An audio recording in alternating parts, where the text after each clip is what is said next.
percaya memberi persembahan adalah bagian dari dengan memberi persembahan kami memuliakan Tuhan dengan harta kami mau memberi dengan sukacita dan hati yang bersyukur nama Tuhan Yesus. Amin.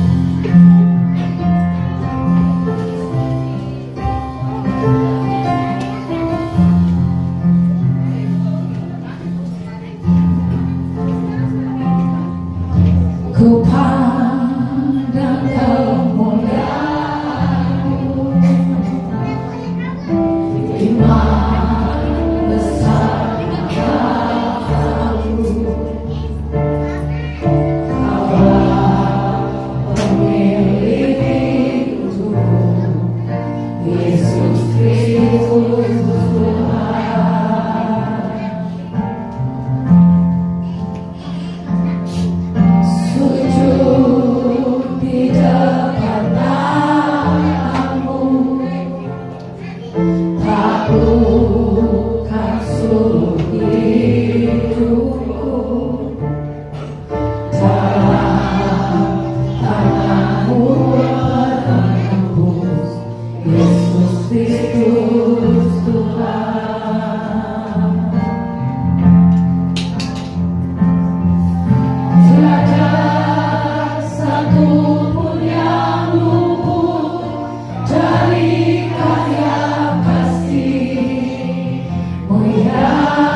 Kau-Mu,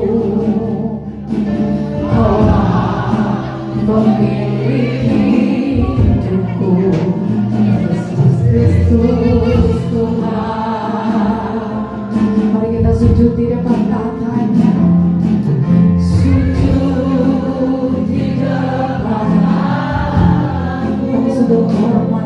Tuhan.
bangkit dan telah naik ke surga. Engkau Tuhan dan Raja kami. Engkau alasan pencipta kami. Tidak ada alasan untuk kami tidak mempercayai Engkau. Kami akan tetap percaya sepenuhnya hanya kepadamu. Hadirat-Mu memenuhi setiap kami pagi siang hari ini. Lawat kami dengan firman-Mu. Sampaikan hanya isi hati-Mu saja ya Tuhan. Urapi kami semua di dalam nama Tuhan Yesus Kristus. Haleluya. Semua yang siap dengar firman Tuhan bersama-sama katakan amin. Silakan duduk Bapak Ibu Saudara.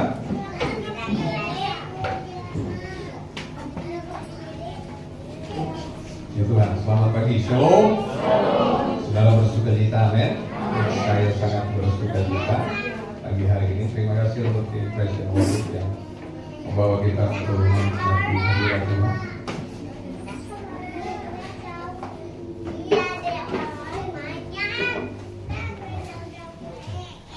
Baik, hari ini kita ibadah hari apa?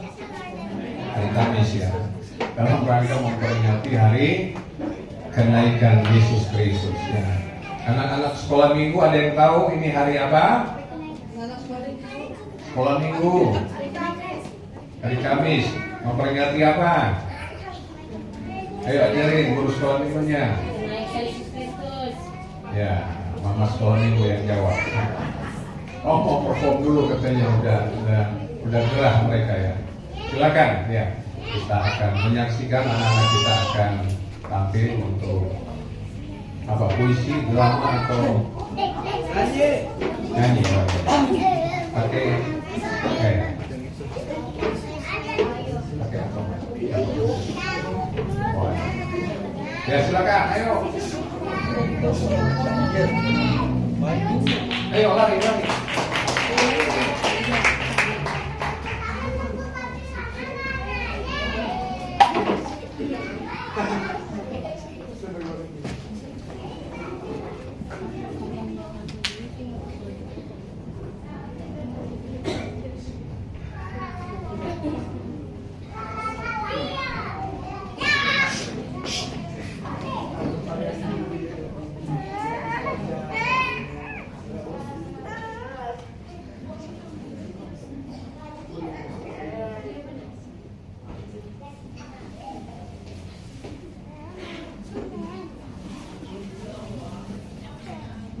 Ya, kasih semangat dulu, tepuk tangan dulu.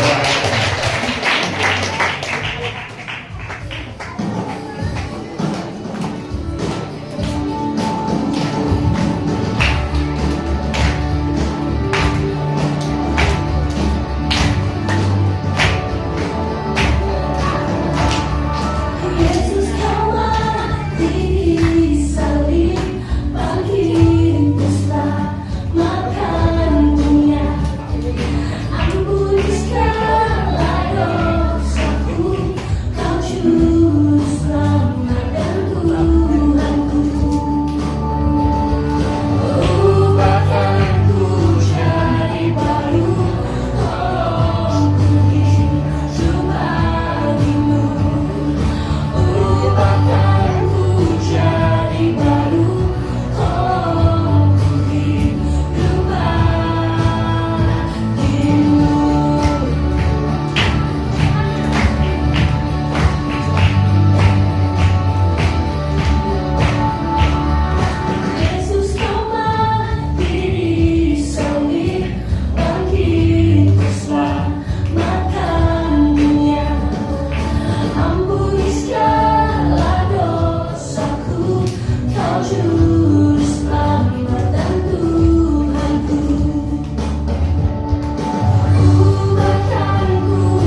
Tepuk tangannya kurang meriah. Lebih meriah lagi.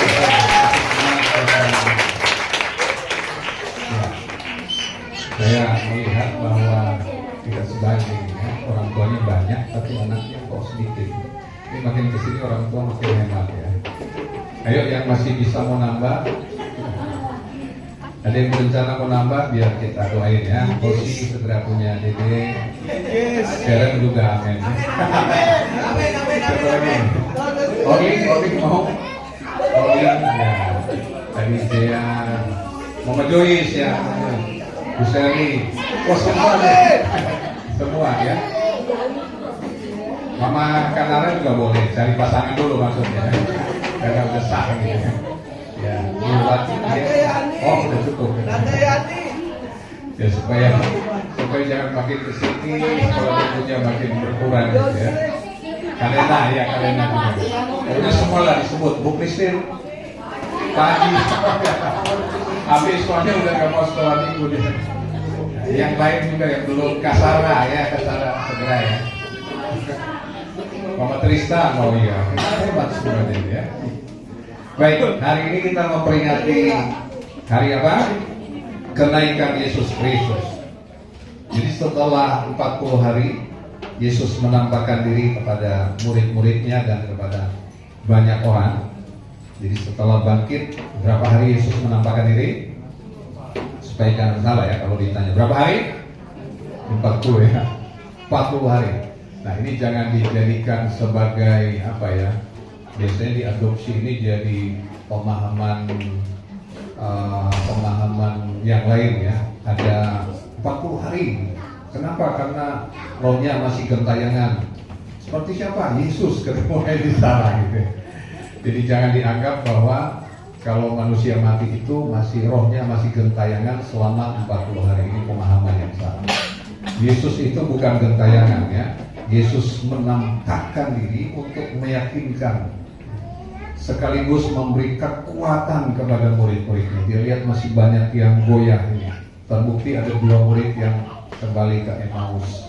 Ya, ada banyak murid-murid yang merasa kecewa dan dia hadir. Ya, Shalom, damai sejahtera bagi kamu. Wah, luar biasa. 40 hari.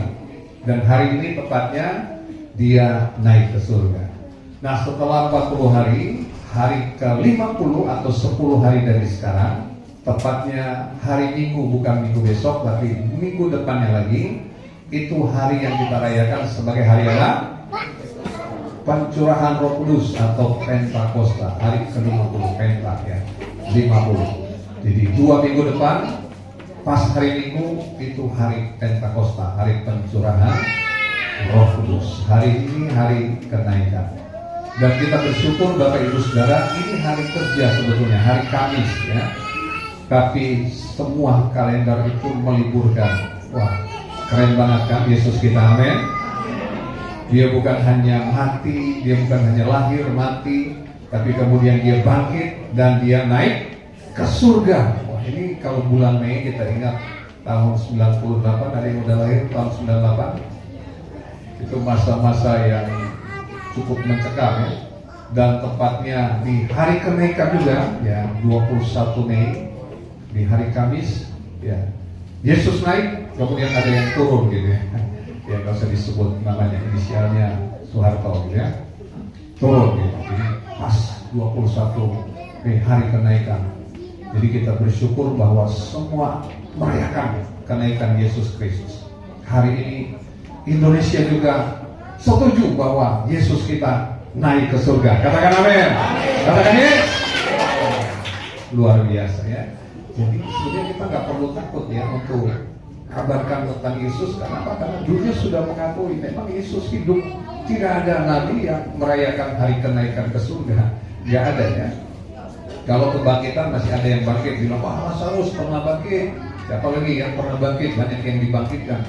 Tapi kalau naik ke surga ini cuma satu-satunya, hanya Yesus Kristus. Nah hari ini saya akan menyampaikan firman Tuhan dengan judul Kristus naik ke surga agar semua dipulihkan. Jadi ternyata bahwa ketika Yesus naik ke surga itu belum selesai. Katakan belum selesai. Belum selesai. Baca Kisah Rasul pasal 1 ayat yang ke-9, 2, 3. Sesudah ia mengatakan demikian, terangkatlah ia disaksikan oleh mereka, dan awan menutupnya dari pandangan mereka. Wow. Terangkatlah ia. Saya mencoba membayangkan ya, bagaimana peristiwa ketika Yesus itu terangkat, dan Alkitab mencatat 500 lebih pasang mata menyaksikan. Jadi nggak bohong ya. Ini bukan halu gitu ya, cerita yang wah itu cuman fiktif, itu cuman legenda, itu cuman apalagi cerita-cerita rakyat yang dianggap nggak terjadi, tapi ini sungguh-sungguh terjadi. Kenaikan Kristus sering dianggap penutup pelayanan Yesus di bumi, padahal justru ini adalah transisi menuju karyanya yang lebih besar di surga. Jadi Yesus itu nggak pernah istirahat, dia terus bekerja. Nah itu sebabnya kita pun nggak boleh nganggur. Kasih tahu kiri kanan, jangan nganggur, jangan leha-leha, jangan santai. Yesus terus bekerja di surga. Wah, luar biasa. Kalau kita pengikut Yesus, ya kita nggak boleh santai. Kita pun harus bergairah, bersemangat. Luar biasa.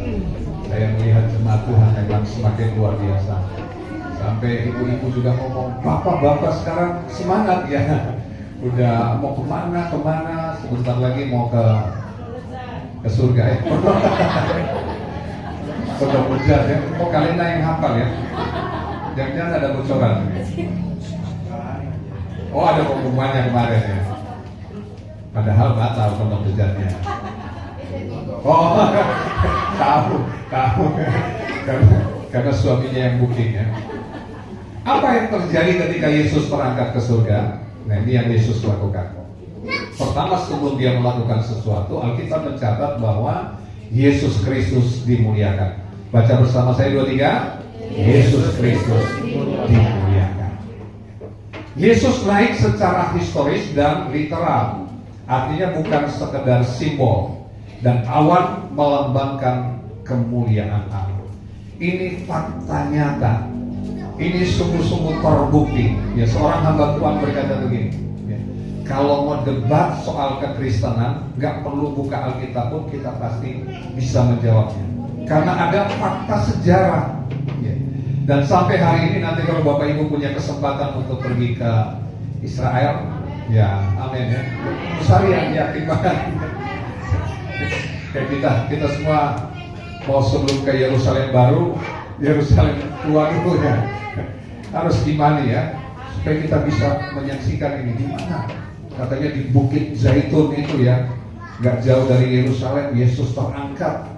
Ini ada fakta sejarah dan itu semua dari sisi sejarah, arkeolog juga membuktikan bahwa Yesus memang pernah terangkat ya di atas Bukit Zaitun, dan dia berkata bahwa di tempat itu nanti dia akan kembali.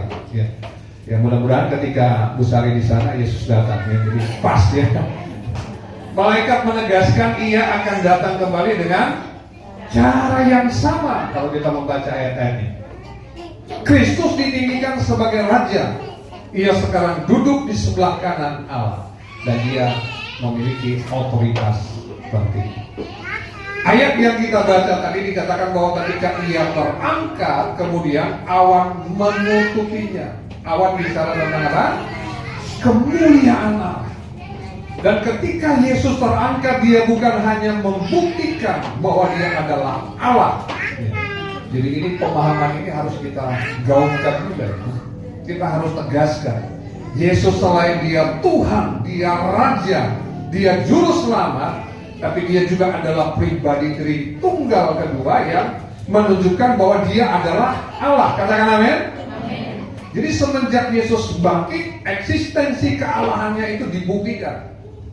Hanya ada sedikit, saya mau katakan sedikit, bahwa dia masih menunjukkan kemanusiaan sejatinya itu, yaitu masih ada bekas di tangan dan kakinya, bekas paku ya.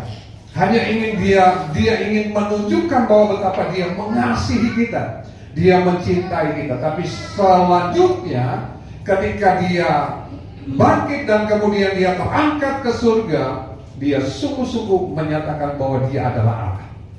Yang setuju katakan amin. Jadi kita nggak ragu menyembah Yesus sebagai Tuhan. Yesus juga adalah Allah. Kemuliaan Allah menutupinya. Ini bicara soal dimensi yang baru, dimensi yang lain. Wah, saya rindu kita juga semua mengalami kemuliaan Allah. Yang setuju katakan amin. Supaya kita mengalami pengalaman yang baru bersama dengan Tuhan. Baca bersama saya 2-3. Iman Kristen berakar pada peristiwa nyata. Kita menyembah Kristus yang hidup dan memerintah, bukan hanya sebagai tokoh sejarah. Jadi dia adalah Tuhan, dia adalah Raja, bahkan dia yang memerintah. Dan kenaikannya ke surga itu sebagai validasi, sebagai pembuktian bahwa dia sungguh-sungguh Raja yang memerintah. Bukan di bumi, tapi di seluruh jagat raya, di seluruh alam semesta, kepada segala makhluk. Yesus Kristus adalah Raja di atas segala raja. Yang kedua, selain Yesus dimuliakan, yang kedua, apa yang Yesus lakukan ketika dia terangkat ke surga? Baca 2-3. Yesus menjadi pengantar. Wah, luar biasa ya. Ibrani 7 ayat 25b, baca bersama 2-3. Sebab ia hidup senantiasa untuk menjadi pengantara baik. Karena dia menjadi pengantara bagi kita. Dia menjadi pensyafaat. Luar biasa ya, kita ini mengalami anugerah Tuhan, kasih karunia Tuhan, kemurahan Tuhan itu berlipat-lipat kali ganda. Padahal waktu Yesus terangkat ke surga, dia berjanji jangan tinggalkan Yerusalem, kamu akan menerima kuasa di ayat yang ke-8 secara Rasul pasal 1, kalau Roh Kudus turun ke atas kamu dan kamu akan menjadi saksi, menjadi marturia. Ya, berani mati karena Kristus. Katakan amin. Berani mati karena Kristus. Katakan amin. Menjadi saksi. Tapi nggak cuma segitu penyertaan Tuhan, sudah ada pribadi yang luar biasa, tapi ternyata dia masih menjadi pengantara di surga. Dia terus bersyafaat bagi kita. Dia terus mendoakan kita. Yang bersyukur katakan amin. Roma 8 ayat 34 kita baca 2-3. Kristus Yesus yang telah mati, bahkan lebih lagi yang telah bangkit, yang juga duduk di sebelah kanan Allah, yang malah menjadi apa? Pembela bagi kita. Wah, dia berdoa, dia bersyafaat, dan dia juga sekaligus menjadi pembela bagi kita. Bapak Ibu yang pernah lihat kalau ada terdakwa misalkan ya, kalau dia sendiri, biasanya dia kurang pede gitu ya. Makanya ada jasa atau ada tawaran, bahkan tiba-tiba sebetulnya kalau kita nggak mampu untuk membayar pengacara atau pembela yang disebut bahasa dulu itu pembela ya, maka negara itu wajib menyediakan ya. Jadi kita bisa minta dan itu gratis ya. Dan Yesus Kristus itu adalah pembela bagi kita. Jadi dia dia advokat, dia pengacara, dia yang bisa menjawab semua pertanyaan-pertanyaan yang sebetulnya banyak kita tanyakan, kebingungan kita, kekhawatiran kita, kecemasan kita, dia sanggup menjawab, katakan amin. Sebab dia menjadi pembela bagi kita. Di sorga, Kristus aktif untuk menjadi imam besar. Kemudian yang kedua, dia menjadi pengantara. Dan yang ketiga, dia berdoa bagi kita umatnya. Wah.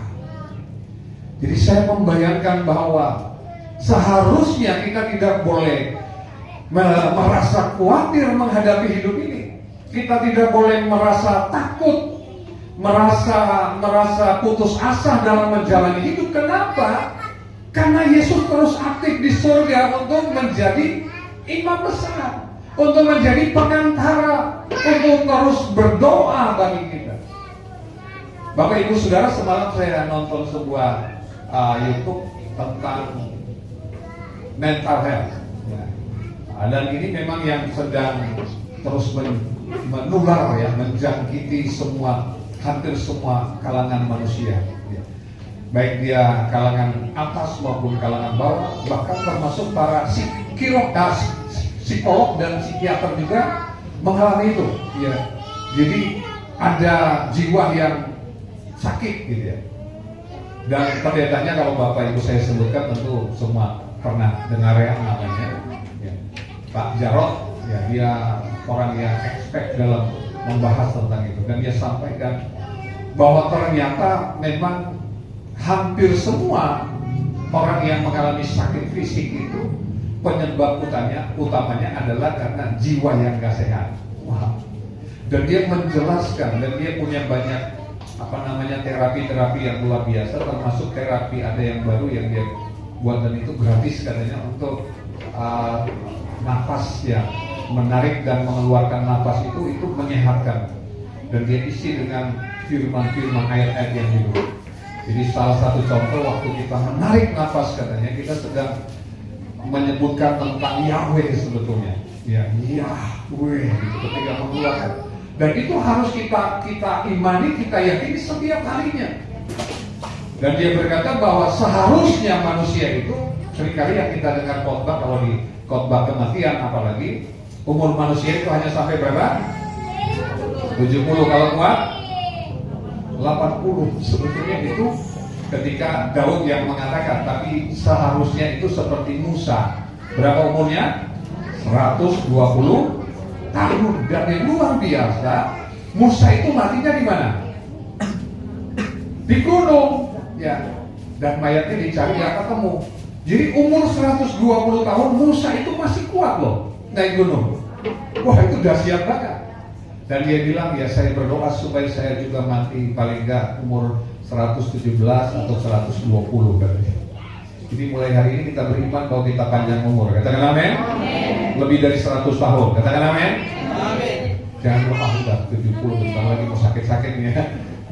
Apalagi kebanggaannya penderitaan, jangan imani itu. Ya, kita harus sehat terus karena Tuhan mau pakai banyak hal, banyak proyek yang Tuhan persiapkan. Katakan amin. Jadi kembali bahwa dia menyampaikan orang yang zaman dulu kan belum terkenal kalau orang sakit itu. Kemarin saya ngobrol dengan Bang kakaknya Pak Bin gitu ya. Dia membahas tentang autoimun. Waduh, banyak kita dapat masukan tentang, mungkin Kasara juga memahami gitu ya. Sekarang populer sekali itu ya. Jadi autoimun itu sebenarnya udah dari dulu, cuman dulu belum ketemu ya. Jadi kalau ada orang yang yang alergi, ada yang alergi sih, nggak bisa makan ini, makan itu, ya nggak usah angkat tangan, nanti ketahuan autoimunnya sedang terganggu. Itu sudah sebetulnya karena jiwanya yang nggak sehat, otak tengah katanya itu yang nggak stabil, sehingga menyebabkan orang itu mengalami, disebutnya itu lambung bocor katanya. Ya, lambung bocor kalau zaman dulu. Jadi makan udang nggak boleh, ya makan teri nggak boleh, makan durian apalagi gitu ya. Pokoknya banyak macam alergi itu sebenarnya gejala orang yang sedang mengalami gangguan kesehatan mental. Ya, saya berdoa supaya di sini nggak ada yang alergi. Amin. Oke, yakin ya. Supaya semua nggak ada yang alergi. Amin. Harus ya, karena semua itu kan boleh kamu makan ya, kecuali yang di tengah. Semua ya, yang berkaki 4 boleh disikat kecuali meja gitu ya. Yang terbang boleh dimakan kecuali leak sama pesawat gitu. Leak terbang juga jangan dimakan gitu ya. Tapi kalau di Manado katanya kalau ketemu leak kasih rica enak katanya. Wah, ini udah mengarah kemana-mana.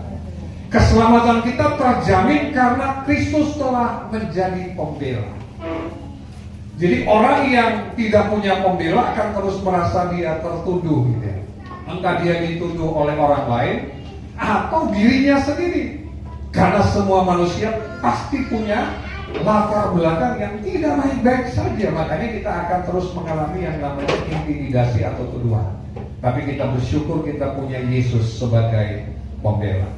Tidak ada tuduhan yang dapat menjatuhkan orang percaya. Katakan amin. Jadi kalau orang nuduh, apalagi diri kita sendiri ikut-ikutan nuduh, kamu tuh ya, kamu sudah begini, kamu sudah begitu, gak mungkin. Bilang, pergi engkau, hai tuduhan. Saya punya Yesus sebagai pembela. Wow, katakan amin. Kita dipanggil untuk menjadi pendoa bagi orang lain, sebagaimana Yesus berdoa bagi murid-muridnya. Jadi Yesus bersafaat, Yesus terus mendoakan kita, maka sebagai pengikut Kristus kita pun dipanggil sebagai pensyafaat, sebagai pendoa bagi orang-orang di sekitar kita. Jadi kita tidak boleh hidup bagi diri kita sendiri. Baca ini 2-3. Kita tidak boleh hidup untuk diri kita sendiri, tetapi berdoa bagi gereja, berdoa bagi bangsa, dan berdoa bagi orang-orang yang belum selamat. Yang mau katakan yes. Jangan egois Bapak Ibu Saudara, ya. Jangan kita ya udah yang penting saya udah selamat, masa bodoh dengan orang lain. Enggak. Karena Yesus terus bekerja aktif, dia berdoa bagi kita, maka sebagai hasil doa Yesus, kita pun akan berdoa bagi orang lain, bagi gereja, bagi bangsa, bahkan bagi orang-orang yang belum diselamatkan. Saat gagal, ingatlah bahwa kita punya pembela di surga. Hiduplah dengan keyakinan, bukan rasa bersalah yang menghancurkan. Jadi tidak boleh putus asa. Kasih tahu kiri kanan, gak boleh putus asa. Gak boleh putus asa. Bilang kamu juga gak boleh. Karena kita punya pembela di surga. Gak kelihatan memang, tapi harus yakin bahwa Yesus ada di surga menjadi pembela kita. Sehingga kita gak hidup dalam rasa bersalah. Tidak boleh hidup dalam rasa bersalah. Pernah salah? Pernah. Pernah jatuh? Pernah. Tapi bangkit lagi. Dan bangkit terus. Katakan amin. Dan tidak boleh tertunduk, harus terangkat. Seperti Yesus yang terangkat, mengangkat kepala. Kata terangkat itu sebenarnya terjemahan lainnya adalah mengangkat kepala dengan berani. Jadi nggak jalan nunduk gitu ya, karena kayak orang nggak kehilangan percaya diri karena aduh saya udah paling bobrok gitu ya, paling malang, paling salah. Waktu kita berdosa menyesal itu penting, tapi langkah yang paling penting adalah kita bertobat dari segala dosa kita. Katakan amin. Dan kemudian kita mengangkat kepala menghadapi apapun, tetapi harus diikuti dengan hidup dalam kebenaran. Yang terakhir, yang ketiga, baca 2-3. Apa yang Yesus lakukan? Kristus memulihkan. Wah, ini yang luar biasa. Hari ini Yesus belum turun ke dunia untuk menjemput kita. Ya. Kalau Yesus datang kembali, ya, ada lagu kan yang kita sering nyanyi zaman dulu yang lagu Pantai Kota. Kapan Yesus kembali? Kapan Yesus kembali? Nah, hukum tahu ya. Terus apa lanjutnya? Dunia ini sungguh tak lama, sungguh tak lama. Itu zaman saya baru lahir udah dengar itu ya. Sungguh tak lama lagi itu sih udah hidup 50 berapa kita Pak Robi? 56. Pak Robi baru ulang tahun jadi ingat ya. Dan sebentar mau dirayakan di titik kumpul.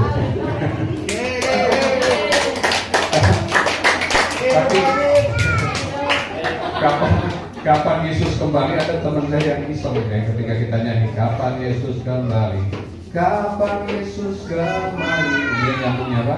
Mungkin lusa atau lain. Itu lagunya siapa itu Pak Robi? Kasih makan siang sebentar Pak Robi ya, di rumahnya di Harmoni untuk Kristen yang coba. Kisah Rasul pasal 3 ayat 21a, kita baca bersama 2-3. Kristus itu harus tinggal di surga sampai waktu pemulihan segala sesuatu. Dan hari ini kita sementara ada di bagian tengah. Yesus sudah terangkat tapi dia belum datang. Kita sementara menanti, menunggu. Dan penantian itulah yang akan terus membawa kita untuk sebuah pemulihan segala sesuatu.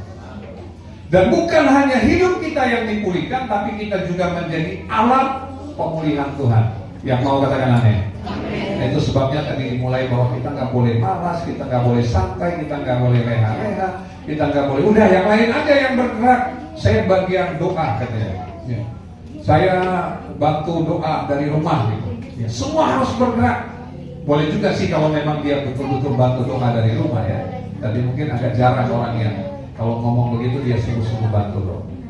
Jadi Yesus belum datang yang pertama karena pemulihan segala sesuatu.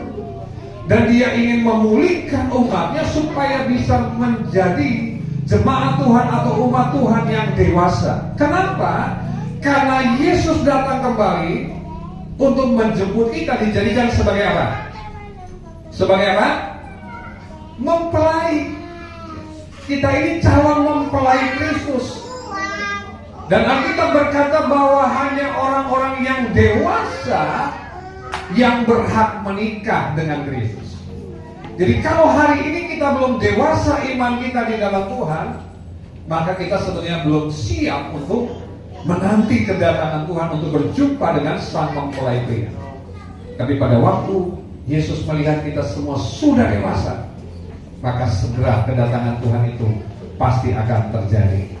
Yang percaya katakan amin. Pemulihan segala sesuatu atau apokatastasis. Gak apa-apa dia nanti mau jadi pokok baju.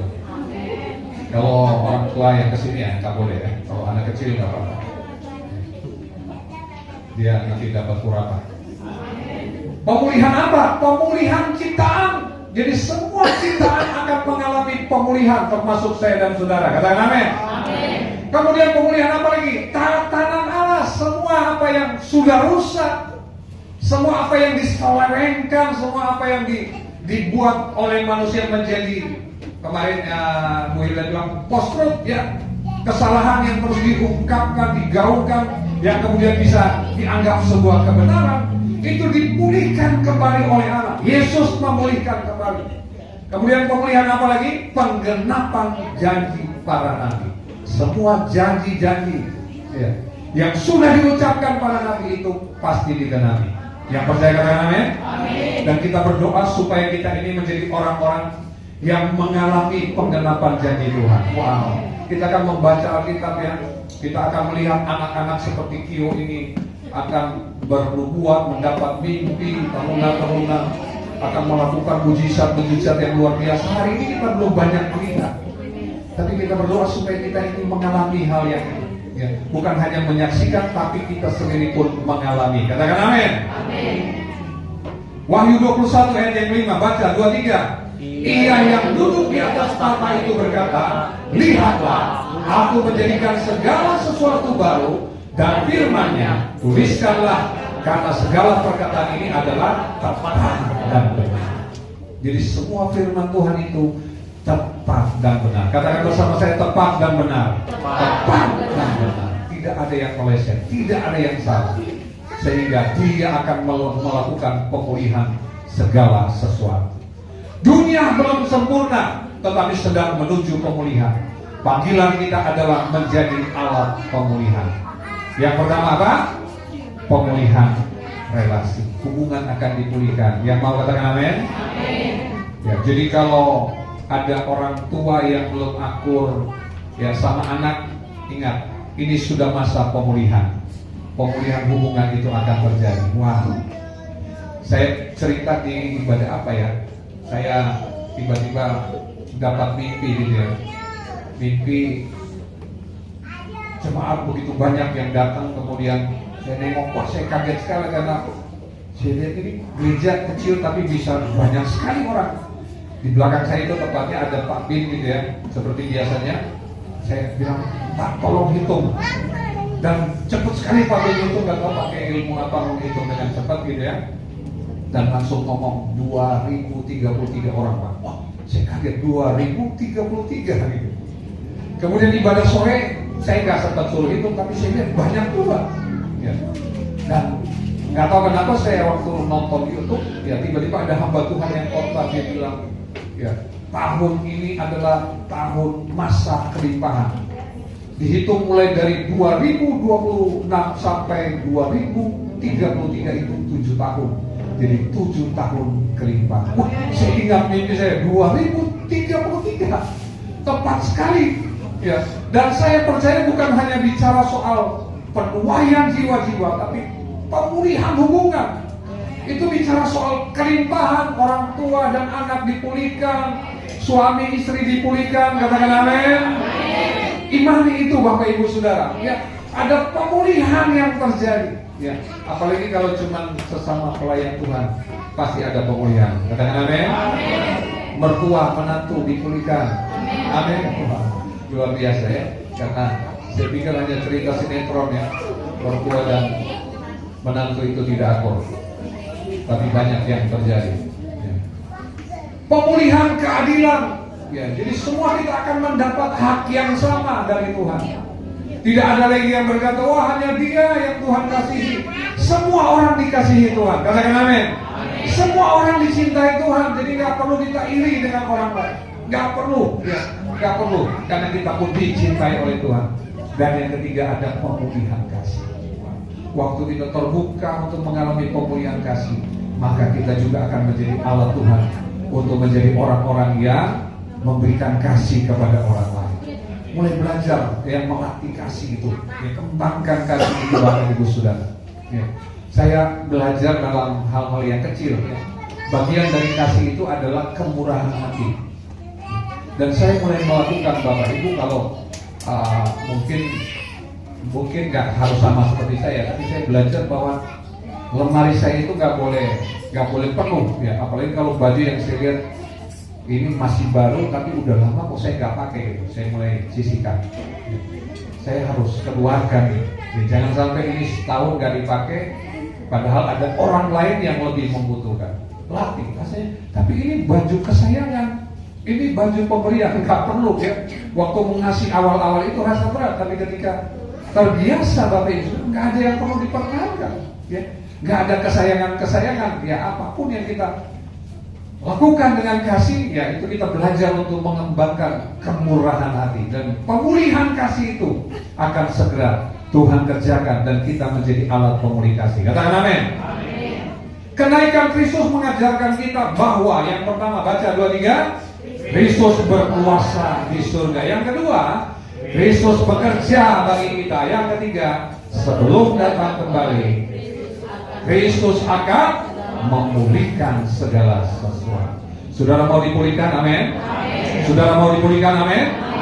Kita tidak akan pernah bisa menjadi alat pemulihan kalau kita sendiri belum dipulihkan Tuhan. Nah itu sebabnya dari diri kita dulu. Saya mendorong Bapak Ibu Saudara, kita semua, ya, ini waktu yang tidak panjang lagi, mulai bergairah, ya, bergairah untuk mengalami pemulihan. Ya, saya memilih kata all out dengan Tuhan, ya, radikal dengan Tuhan. Jangan tanggung-tanggung. Kalau suam-suam kuku itu kita akan dimuntahkan, dilemparkan.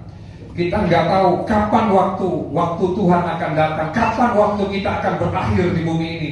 Gunakan waktu itu dengan baik. Tema sepanjang tahun ini adalah melakukan kehendak Allah.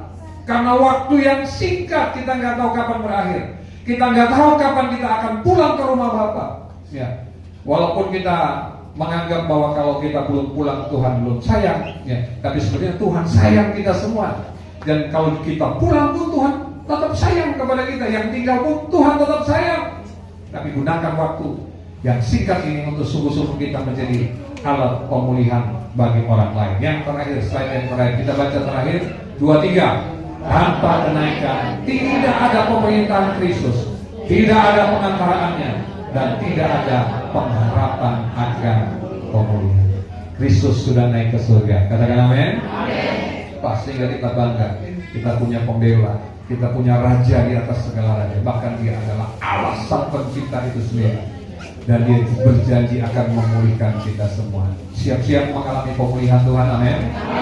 Pemulihan segala sesuatu. Apa yang sedang Bapak Ibu Saudara gumuli hari-hari ini, ya. Mungkin itu ekonomi kah, keluarga kah, ya. Oh, Tuhan kapan ya? Mungkin lusa atau di lain hari, enggak, ya. Secepatnya Tuhan akan melakukan pemulihan itu, amin. Ini 7 tahun kelimpahan Bapak Ibu Saudara, ya.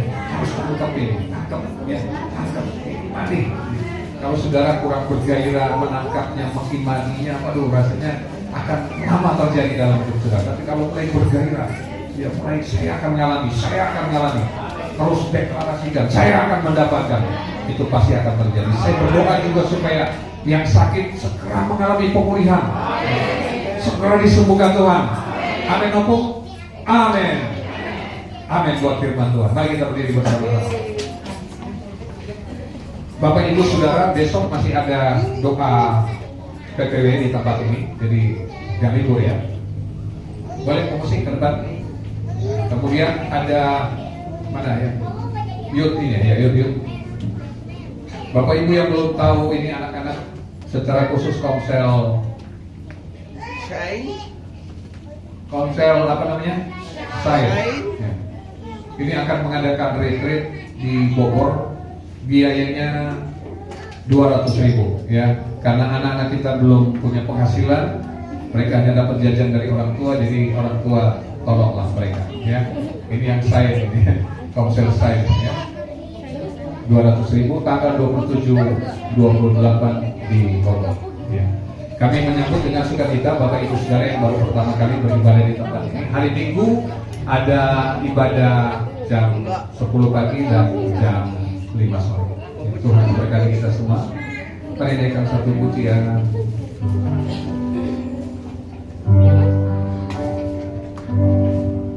Bawaku ke tempat kudus-Mu Tuhan. Bawaku ke tempat kudus-Mu, di tempat kediaman-Mu, biar kemuliaan meliputi hidupku dan jiwaku tak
Yesus naik ke surga untuk memulihkan segala sesuatu.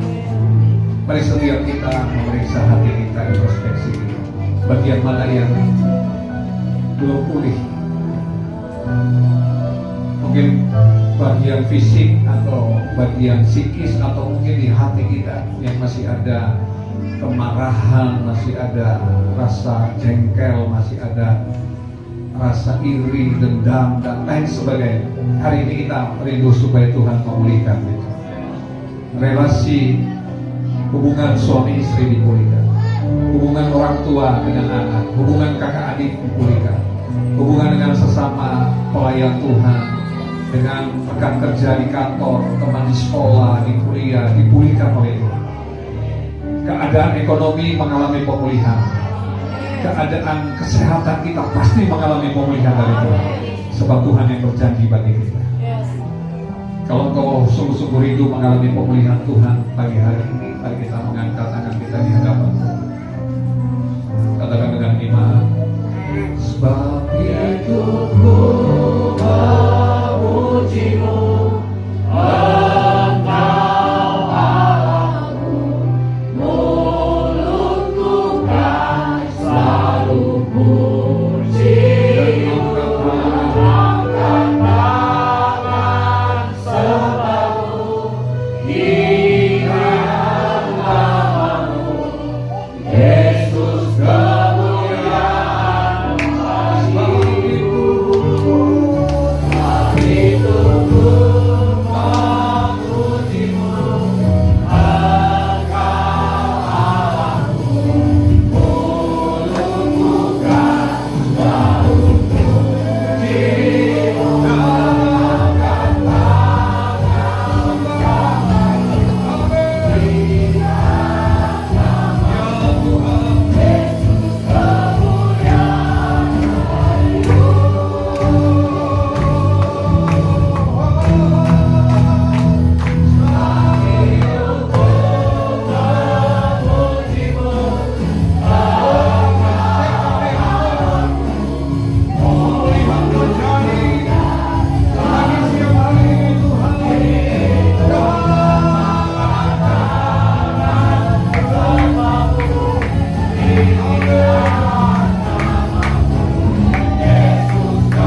terima Tuhan, kami terima. Terima kasih untuk ibadah kenaikan, ibadah yang penuh dengan kuasa, hadirat Tuhan melawat kami. Berkati seluruh hamba-hambamu yang terlibat melayani hari ini. Berkati seluruh umatmu, kami yang sungguh-sungguh haus dan lapar akan Tuhan. Kami dipuaskan, kami dikenyangkan. Kami mendapatkan kelegaan di dalam Tuhan. Yang sakit sudah disembuhkan, yang lemah imannya sudah dikuatkan dalam nama, bahkan yang terikat sudah dilepaskan. Berkat anugerah Tuhan Yesus yang telah naik ke surga, yang ketika naik tangan yang sedang memberkati ditujukan kepada kami semua. Kami terus memberkati bangsa dan negara kami, bangsa yang dikasihi Tuhan. Kami doa Tuhan, ada penuaian Tuhan, ada waktu Tuhan yang percaya. Kasihi bangsa kami Tuhan, dalam nama Yesus, dalam nama Yesus. Ada umat-umat Tuhan yang bergerak terus di dalam nama Yesus, dalam nama Yesus, untuk menjadi Allah Tuhan, menuai jiwa-jiwa bagi mereka. Ini masa penuaian di dalam nama Yesus, dalam nama Yesus. Kami tidak akan pernah berhenti ya Tuhan. Kami tahu Engkau sudah berdoa supaya gereja menuai dalam nama Yesus. Pakai kami Tuhan, pakai Tuhan, pakai Tuhan. Karena ada sekolah minggu bergerak, ada youth bergerak, wanita-wanita bergerak, pria-pria bergerak, bahkan yang lanjut usia bergerak semua. Untuk jadi awal Tuhan, menuai jiwa-jiwa bagi kerajaan. Terima kasih Tuhan, terima kasih. Kami bersyukur terus menyerahkan gereja ini ke dalam tangan Tuhan. Pakai gereja, pakai sekolah yang Tuhan percayakan, semua bagi kemuliaan. Sekarang kami akan pulang ke rumah kami. Biar kami pulang dengan berkat. Kami mengangkat tangan kami, pertanda kami berserah hanya kepada Engkau yang turun tangan melawat memberkati kami. Kami mengangkat tangan kami, kami kembalikan pujian, hormat, kemuliaan hanya bagi. Dan sekarang berkatilah kami. Tuhan memberkati engkau dan melindungi engkau. Tuhan menyinari engkau dengan wajahnya dan memberi engkau kasih karunia. Tuhan menghadapkan wajahnya kepadamu dan memberi engkau damai sejahtera. Pulanglah dan berjalanlah dalam tanda Allah. Terima berkat anugerah dari Bapa di surga, cinta kasih dari Tuhan kita Yesus Kristus, kekuatan, hikmat, pengurapan, kuasa dari Allah Roh Kudus menyertai kita semua mulai siang hari ini sampai selamanya. Terimalah segala berkat ini di dalam nama Tuhan Yesus Kristus. Semua yang percaya diberkati Tuhan berkata bersama. Selamat hari kenaikan Yesus Kristus ke surga. Tuhan Yesus memberkati kita semua. Amin. Yes, yes. Boleh bersalam-salaman?